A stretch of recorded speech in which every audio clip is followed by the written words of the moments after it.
What's up guys? As you can tell by the title and thumbnail of today's video, it's all about strings and the introduction to a new partnership with the guys at Stringjoy. Now I'm sure by now literally all of you have heard of this company, and I'm willing to bet that quite a few of you guys have also used their strings before. If you're not familiar with them though, Stringjoy are based out of Nashville, Tennessee, and they hand make all of their strings. They have not only a ton of different custom gauge sets that you can choose from, but they can also facilitate custom gauge sets, and they sell strings in bulk.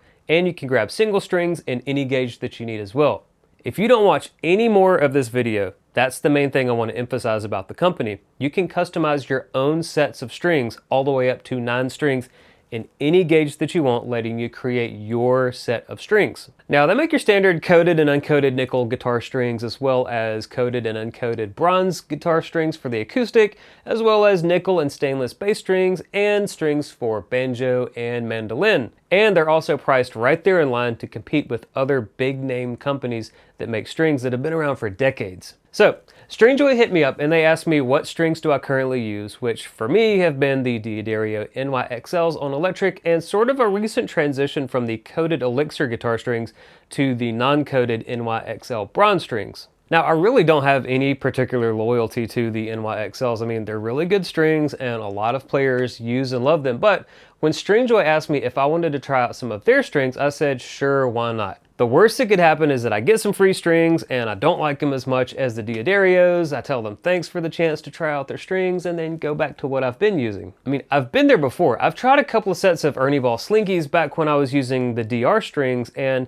I just really didn't like the feel of the Slinkies compared to the DRs, despite them being the exact same gauge. So I let Stringjoy know which string gauges I use, and they sent me a few different sets to see how I like them for both the electric guitar and some bronze strings for the Martin. The results were a bit unexpected. What is expected is getting a brighter and more crispy sound when pulling off an old set of strings, but what I wasn't expecting was how much more noticeable that nice new string crispiness would be when I put on the first set of Stringjoys on the Tokai. Now, I've put more sets of strings on that thing than I can even count, so I know exactly what it sounds like with a fresh set of strings from D'Addario on there, and when I say I was immediately surprised at how much brighter these strings were, it's not an exaggeration. Just to be sure that I wasn't being tricked by some sort of mental placebo, I also swapped out the strings on my Explorer, which only had one show on them and almost no playtime on them before the show, and once again, there was a noticeable difference in that crisp new string sound. If you're still not convinced, don't worry, I also changed out the strings on the Schecter. The D'Addarios had all of 10 or 20 minutes of playtime, if that, on them. I strung them on, I stretched them out, and then I played a small snippet with that guitar for my Friedman Plex video, and that was kind of it. And once again, the Stringjoys just had a more crisp and defined sound than the literally brand new D'Addarios, and lucky for you guys, the cameras were rolling. Here's a quick A/B comparison of the D'Addarios and the Stringjoys, both with a clean guitar sound and a sort of high gain rock guitar sound using the little Synergy 20-watt head and the Bogner Ecstasy module. Okay, I'm back, and for this part of the video, we're going to be changing the strings on my Schecter here, and we will be first hearing what the D'Addario NYXLs sound like, and then we will switch over to the Stringjoys and hear those. Now, these are brand new D'Addarios on here. Put them on, stretched them out, played a little bit to make sure that everything was in tune, and the only time I played this was for a little snippet of my Friedman Plex review video. And as you can see over here, these strings are still super squeaky clean, brand new, stretched out and ready to go. So we're gonna plug in over here to the little Synergy. This is the little 20-watt thing that's brand new. So we're gonna hear just clean sounds out of this.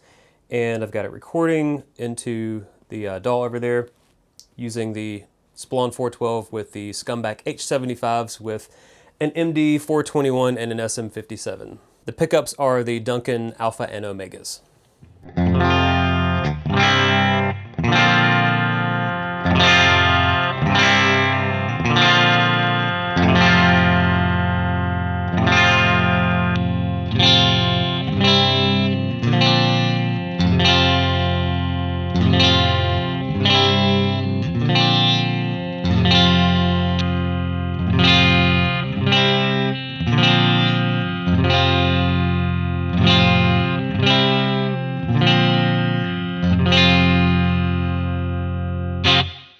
Okay, and I'm going to play one more part with a fairly high gain setting out of this Bogner Ecstasy module that's in the Synergy amp, and then we're going to change the strings and hear how the cleans and the high gain sounds compare to what you're currently hearing with these strings.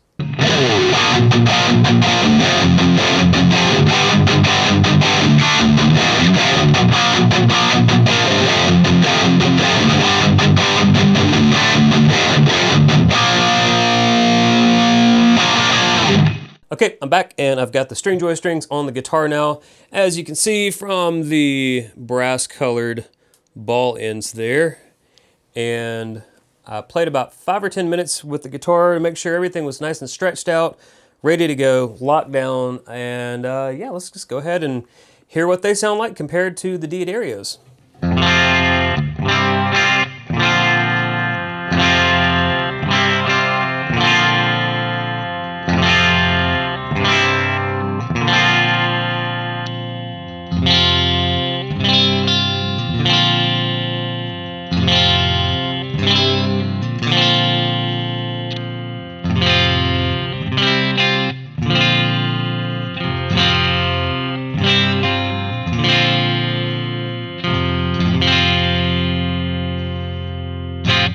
Okay, let's go ahead and check out some high gain sounds from the bridge pickup and the red channel on the Ecstasy module once again.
That's all well and good, I hear you say. I mean, I was literally saying the same thing to myself, but I wanted to know more. Initial string sound is just one aspect of a string. We all know that the new string sound does not last forever, and with the Diodario's, it vanishes somewhat quickly, maybe not quite as quickly as it does on the DRs, but you can definitely tell when that drop-off starts to happen. Now, I'm used to that drop-off in crispiness, and I wanted to see how the Stringjoys compared. So after 2 hours of playing the Tokai, there was a slight drop-off, and then after another 2 hours, there was a bit more of that, but even still, it wasn't a big amount of drop-off with that crispiness. I mean, it was slight, but both plugged in and especially unplugged, my ears could tell the difference. So again, there's no surprise that new string sounds don't last forever, and after 4 hours, that's a full show and sound check worth of non-stop playing, and nothing I wasn't already accustomed to with the Diodario's.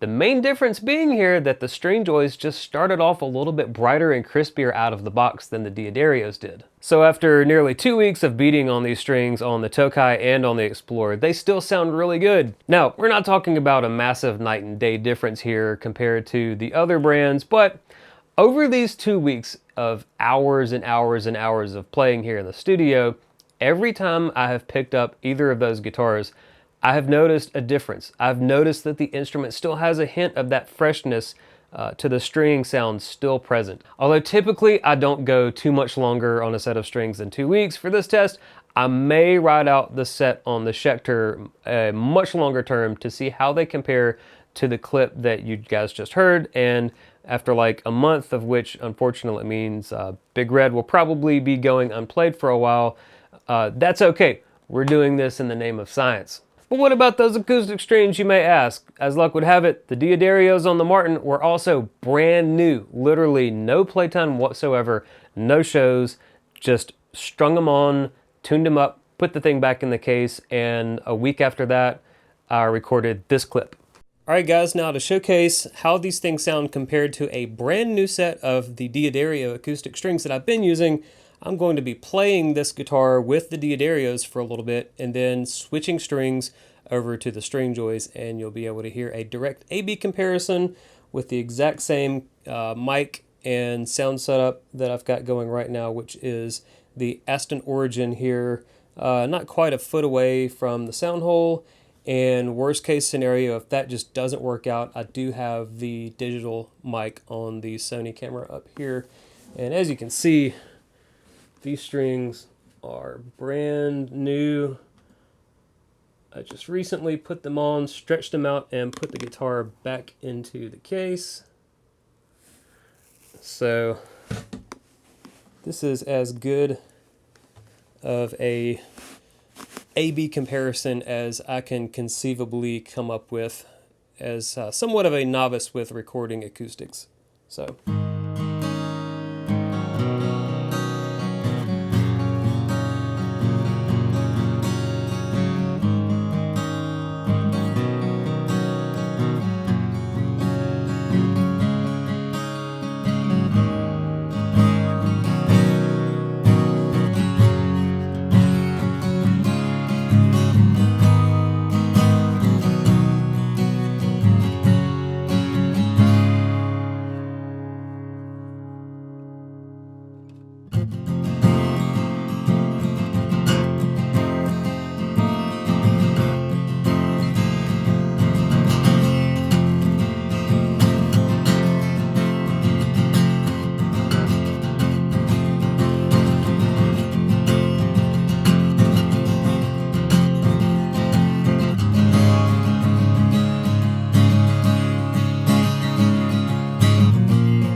And now for a little bit of finger picking.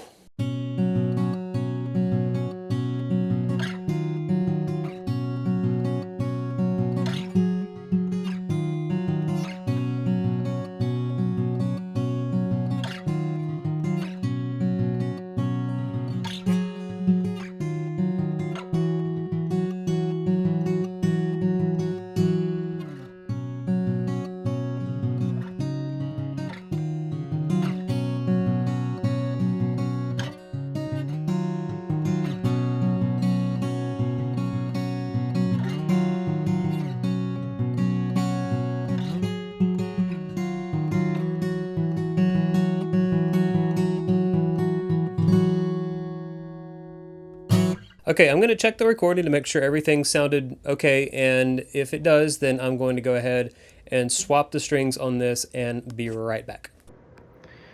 All right, brand new strings coming out.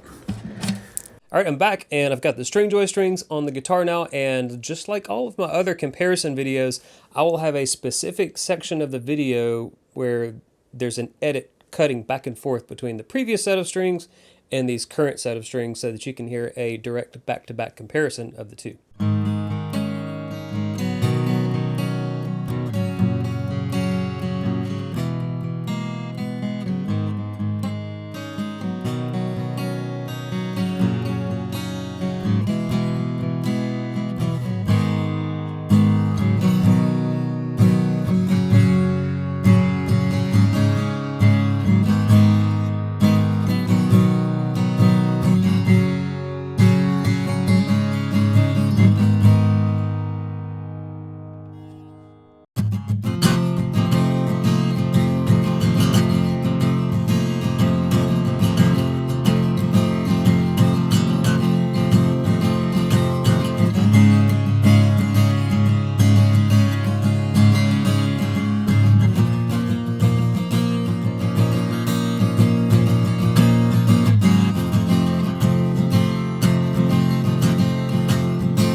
Okay, my quick take after playing both sets is that these Stringjoys have a little bit more warmth and fullness in the low end and the lower mid range, whereas the Diodarios that I had on previously, they had a little bit extra bite in the top end. I mean, they're very, very similar, and I mean, the Diodarios are great strings and these are great strings, so it's kind of, it wasn't like I was taking junk off of the guitar earlier, so I expected, a great sound from both sets, and that's what I got. So after hearing both sets back to back, I guess it's up to you guys to determine which set you like the best and kind of go from there. I think they both sound good. They are different, but it's just it's a personal taste thing of what you want out of a set of strings. I can assure you, however, that if I didn't think that these sounded as good as what came off the guitar, this video would not be happening. So take that for what it's worth. So there you have it. I think I was hopefully as objective as I could possibly be between the two different sets of strings on each of the two guitars. Now, if you're like me, you're probably a little bit stuck in your ways when it comes to your strings. I knew about Stringjoy, and it's nearly impossible to have missed them after this long, after the huge pushes that they've made with their marketing and their social media reach, and obviously guys like me talking about them on my channel. I'm a bit embarrassed to say that I feel like I'm the last one in my group of guitar nerd friends to try out this brand. Literally everyone that I've asked was like, yeah, I love them. How have you not tried these things yet? I'm just like, the NYXLs were fine. I'm just used to how they feel and how they sound. So my takeaway from writing and filming this video isn't necessarily that these strings are going to change your life as a musician, or that you're going to notice some huge, massive improvement in your sound or the feel of your strings or anything like that. There are several very high quality string manufacturers who make really good products, and I can only speak for my own experience so far with these strings. And personally, I could tell a difference. The other big takeaway that I think has more of a broad appeal to the guitar market in general is that with these other big string companies, you sort of get what you get when it comes to the gauge selection. With Stringjoy though, you've got a bigger selection of kind of pre-built gauge sets, or like I said earlier, you can literally make your own custom gauge set all the way up to 9 strings. This means that you can experiment with different strings to really find out what works the best for you, for your particular instrument, and these other companies, to my knowledge, unless you're some big rock star, I really don't think that they do anything like that. Stringjoy make your strings, and I think that's probably a big contributing factor to their success. And it's why I have made the decision to jump on board with them. So for full transparency moving forward, all of my guitars will be loaded up with their strings, and Stringjoy did not pay me a dime for this video, nor are they paying me for any future content. But they are, as you can probably guess, they are compensating me with periodic shipments of strings. Also, any guitars that I review that may have cheap feeling or dead sounding strings, they will also probably get restrung with Stringjoy strings. I have gotten a couple of guitars for review that have had absolutely dead strings, and honestly, it kind of sours the experience a little bit. Most of them are pretty good, but some of them have come with some really flat and dull sounding strings. Listen, let me be honest with you guys. Strings are not expensive, and the volume of strings that I go through, and I'm willing to bet most of you as well, it probably pales in comparison to these big name touring musicians who have their guitar techs restringing their instruments after every show, numerous nights a week. So when I say that I'm getting free strings periodically, that's not enough to sway me into using a new brand of strings, and certainly not enough for me to just jump in front of the camera and tell you guys that you need to go try them as well. That's my position on this. These strings, they earned my endorsement, so I'm going to be using this opportunity to experiment with different gauges and just seeing how differences here and there with the gauges, how does that affect the sound and the playability of my different instruments. Like the Charvel and the Schecter, they have a longer scale length than the Tokai and the Explorer. And the Strandberg over there, it's a multi-scale 25.5 to 25 scale length design, and they all feel and play differently. So why stick with a one-size-fits-all approach to physically different instruments when I can try out different gauges to really sort of experiment and kind of see how the different gauges feel. I would not be surprised if I end up settling on a different gauge set for the different scale length instruments. I think it'll be a really fun experiment, and I will definitely keep you guys posted when I try new sets and let you guys know what gauges I'm switching to on the different instruments and how it affects the playing experience, and if, is there any difference in the sound? Is there a different feel to it? How do the string bends feel different, if there is any difference between that? Things like that. So a massive thanks to the guys at Stringjoy for offering me this partnership and this opportunity to share my initial experiences with you guys. Okay, cue the sales pitch. So if you guys have not tried out these strings, maybe at least consider giving them a shot. Again, I don't make a dime either way, and I'm glad that I took them up on their offer because honestly, I really enjoy the way that they sound a little bit more than my D'Addarios. And for you guys, strings they're a low cost, low risk purchase. And like I said in the beginning, worst case scenario, they're just not for you and you go back to using the strings that you were using before. And best case scenario, you found a new string brand. Okay, that is going to be it for me on this one. Thanks for hanging out with me, guys, and I will catch you in the next video. Take care. Bye.